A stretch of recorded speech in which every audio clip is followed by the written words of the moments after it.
What's up, guys? This is the Osmo.com Night Shift Podcast talking baseball for Saturday, June 2nd. We've got an early 7-game slate, a main 8-game slate. Some good options on both of them, it looks like. So I'm excited to play both of these. Hope you guys are as well. Hope you are counting your money from Friday. Get to Osmo.com. Check out our ownership projections with your premium membership.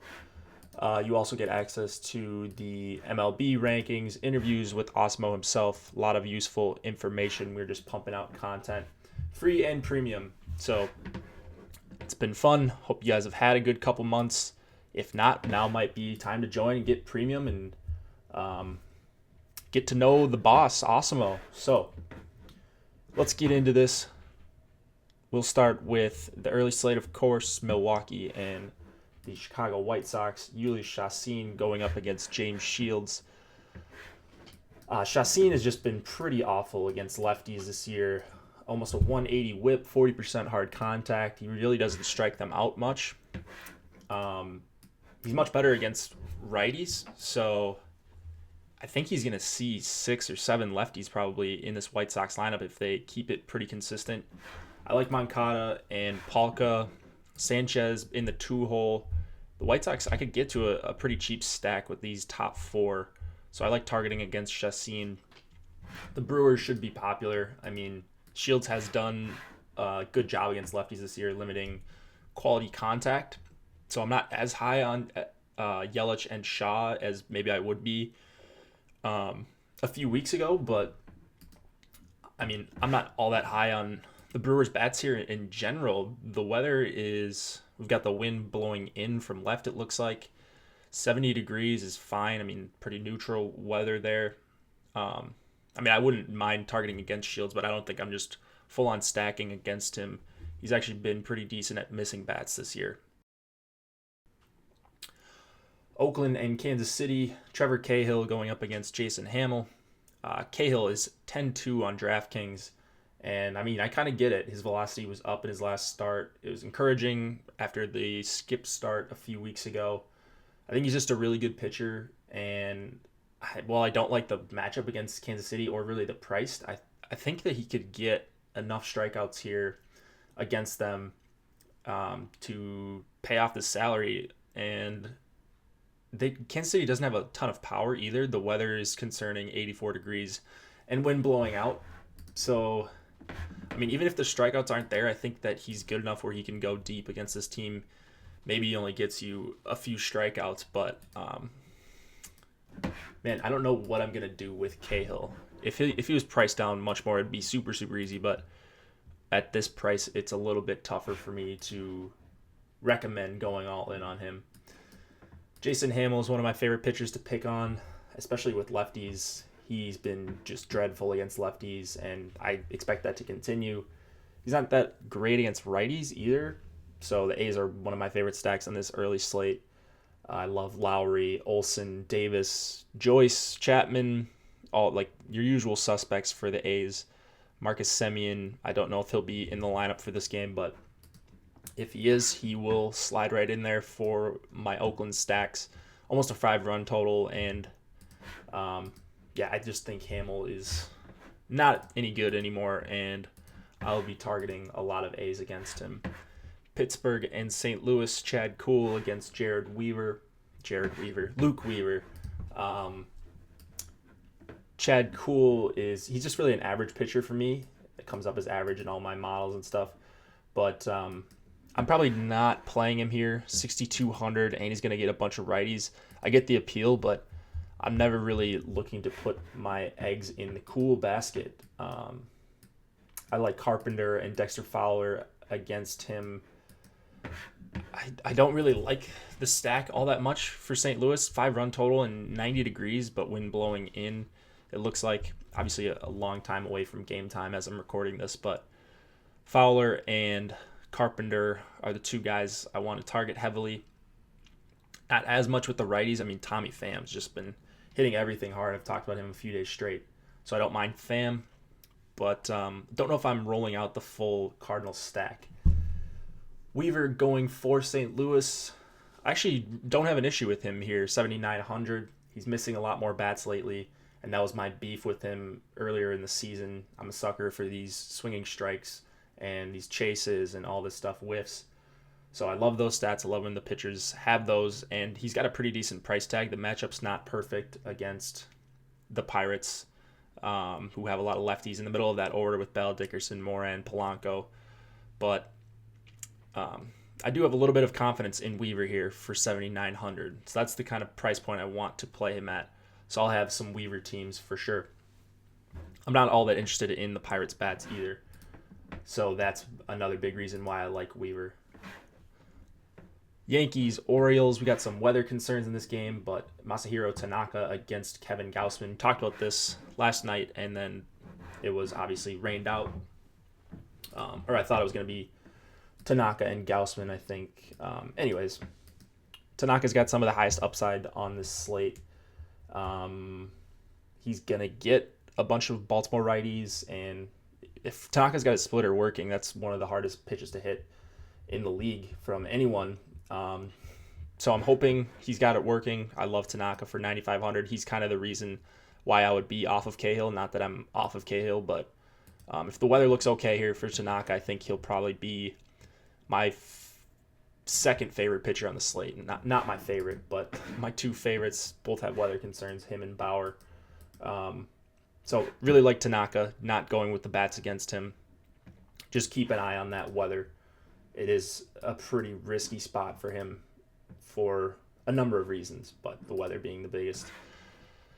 Gausman going for the Orioles, coming off of that really bad start against the Rays. It's just a bad matchup against the Yankees in a hitter's park, and Gausman, as we know, has home run issues. He was fine against them in the second game of it was his second start. I'm just not playing Gausman here. 5.5 run total for the Yankees. It's just really, really tough, even for 5,600, for me to play Gausman. Yankees bats are where I'm really looking at here, 2 through 5, with Judge, Bird, Stanton, and Sanchez. That is a really, really tough 4-batter stretch. So those are the guys I'm really keying in on, but Aaron Hicks for 3,900 is also really interesting. Brett Gardner's been hitting a lot better lately, so I don't mind him as well. Toronto and Detroit. We have got J.A. Happ going up against Matt Boyd. I like what Happ has done this year, but the Tigers are a pretty bad strikeout matchup for lefties, striking out at one of the lowest rates in the MLB against lefties this year. I prefer Cahill, I prefer Bauer, I prefer Tanaka at their respective prices, so I don't think I'll be on Happ here. Also not targeting against him very heavily. I mean, Castellanos against the lefty, always going to be someone that I look at, and then James McCann for 2,900 if you need sort of a punt price catcher on DraftKings. Matt Boyd going for the Tigers. It's not the worst matchup in the world for Boyd. He's 6,600. The Blue Jays are striking out quite a bit against lefties, and they just don't have all that much power either. Like individually, going through some of their stats against lefties, these projected players like Donaldson and Smoke, Solarte, Pilar, Martin, there are a decent amount of strikeouts. I don't know if Boyd can get them, but he's been pretty good against righties. And then there's just not that many Blue Jays I'm interested in using, so that sort of makes me want to consider Boyd here. So not a rousing endorsement of Boyd, but at least someone I think you can mix in if you're looking to pay up for some of these Yankees bats and Indians bats that we'll talk about next, and Nationals bats that we'll talk about after that. Cleveland and Minnesota, Trevor Bauer going up against Lance Lynn. Bauer has been just electric in some of his starts, and I'm not all that worried about matchups with him at this point. Just got really, really good stuff. And then I've said this a couple days straight, but I'm glad Sano's back in that lineup when righties go up against the Twins, specifically righties I want to use like Bauer. Sano's just a strikeout machine against righties, much better against lefties. But, I mean, if you make a mistake to him, he's going to put it out no matter what. No matter what handed pitcher you are, but a good righty like Bauer, who's pitching very well, who's got really good swing and miss stuff, that's a big boost for Sano. Just another guy he can strike out. I'm sorry, that's a big boost for Bauer. So I love him. 12K, you're paying up, but I think he is that type of pitcher where he could have a huge outing against the Twins. The problem is the weather, so keep an eye on it. It's supposed to rain in Minneapolis, and that would be a bummer if we can't play Bauer here, at least for me. If you want to target a bat against Bauer, I think it would be Kepler for me. Kepler or Rosario, those guys just hit the ball really hard. So those are the two guys, but I'm not really looking to go more than one hitter against Bauer if I'm not playing him. I am looking to go with guys against Lance Lynn. He's really good against righties, of course, but completely different pitcher against lefties. He's going to start out with those three lefties that I always talk about, Lindor, Brantley, Ramirez.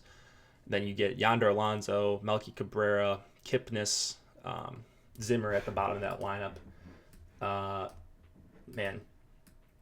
A 15.6% K rate, 40.6% hard hit rate for Lynn this year against lefties. This just seems like a pretty awful spot for him. So I will be stacking up the Cleveland bats, specifically those top three guys. Feels like I always leave out Edwin Encarnacion, but if you're stacking up Cleveland and you want to pay up for Encarnacion over Alonso, I don't have a huge issue with that. Washington and Atlanta, last game of the early slate. Gio Gonzalez going up against Brandon McCarthy. I'm not looking to use Gonzalez on this slate, really. 8,400 is an interesting price for him. It's got to really be a perfect scenario for me to use him. And for whatever reason, I just rarely get to Gonzalez. It's 90 degrees here, a little bit of wind blowing out in Atlanta. So that is worrisome for Gio. And then I like Tyler Flowers or Kurt Suzuki, whoever is catching for the Braves, both lefty mashers. Ozzie Albies for 5,200 against Gio, I like as well. So those are the two main guys. I mean, Camargo's hit lefties fine as well this year, but mostly Suzuki and Ozzie Albies is who I'm looking at for Atlanta hitters.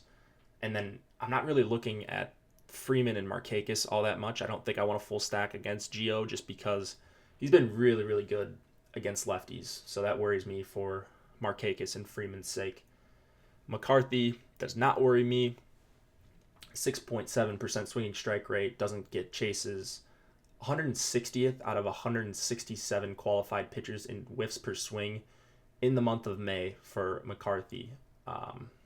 He's got to get ahead of guys, and if he doesn't, it's going to be a really, really long start for him. I mean, maybe I should say a short start, because that's what it would be.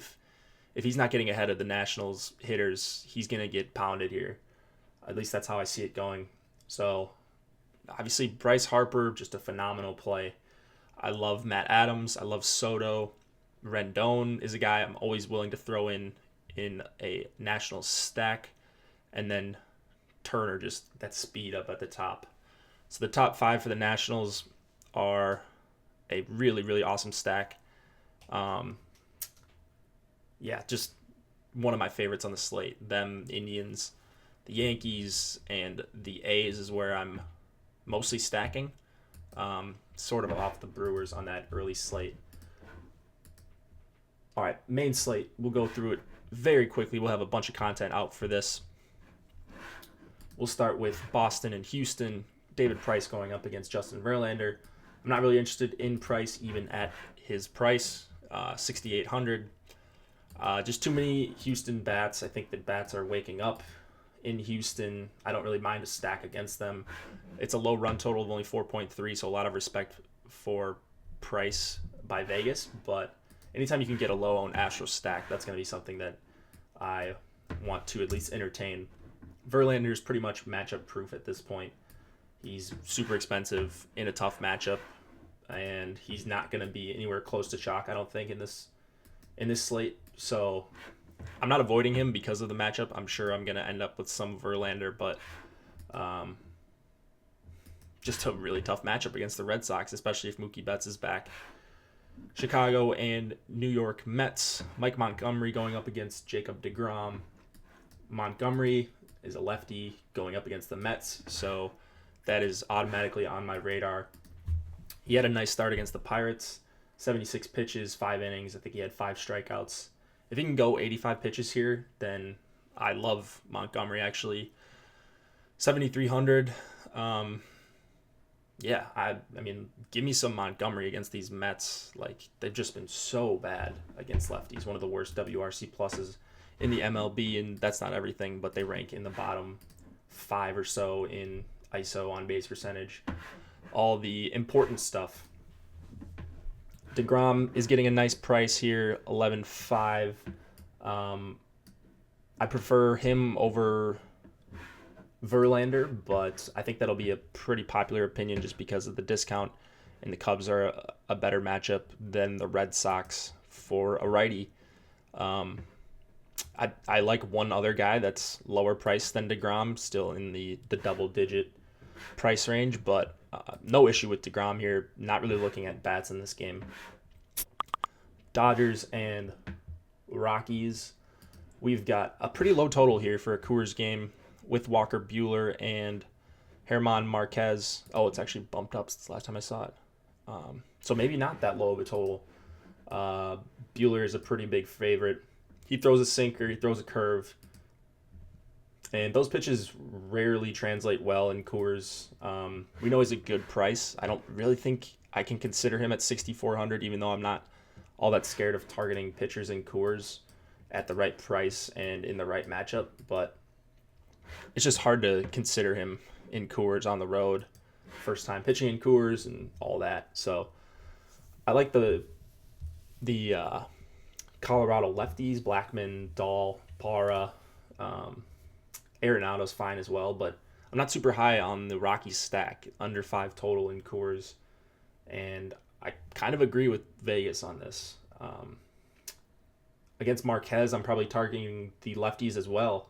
So Bellinger, Muncy, Grandal, and Jock Peterson, if he's leading off. Those guys are all priced pretty fairly on DraftKings. Cincinnati and San Diego. Matt Harvey against Eric Lauer. DK is begging you to play Matt Harvey here for 5,600, but I don't think I'm falling for it. He's just so bad against lefties. And yeah, the Padres aren't really that lefty heavy, but still don't think I can get to a point where I'm actively targeting Matt Harvey. Hosmer against Harvey, I think, is interesting for 4K. I just don't think many people will play him. And then Rafi Lopez at catcher for 2,600 if you need a punt. Eric Lauer going up against the Cincinnati bats. I think Lauer is pretty bad. He doesn't miss bats. His WOBA against both righties and lefties is over 390. I'm sorry, his expected WOBA, I should say. So hard contact way up. His whip is over 2 against right-handed hitters this year. That spells trouble. So Cincinnati bats I like are Eugenio Suarez. I just love playing this guy against lefties. Doesn't really matter the park for him. Just huge power. So I'll even play him for 5K. I don't think that's going to be popular just because we got Coors and people don't want to pay up for guys in San Diego. But I'll pay 5K for Suarez. He's just been straight nasty this year. Duvall for 3,300 is a nice value as well, and I don't even hate Votto and Scooter Gennett. Not the best prices, but Lauer's been giving it up to lefties as well. Texas and LA, the Angels. Cole Hamels going up against Garrett Richards. I don't know how Hamels continues to be good against righties. He's got a 23.8% K percentage against them. So that's good. Like, nothing wrong with that. But 45.3% hard contact is not good. And he's kind of had that the whole year and just keeps surviving. And I keep targeting against him, and I keep losing money against him. 9 righties here for LA. I think I'm going to target against Hamels once again. The numbers just keep telling me to do that. So, Mike Trout, 6K. Zach Cozart leading off for 3,300, hitting lefties very, very hard this year.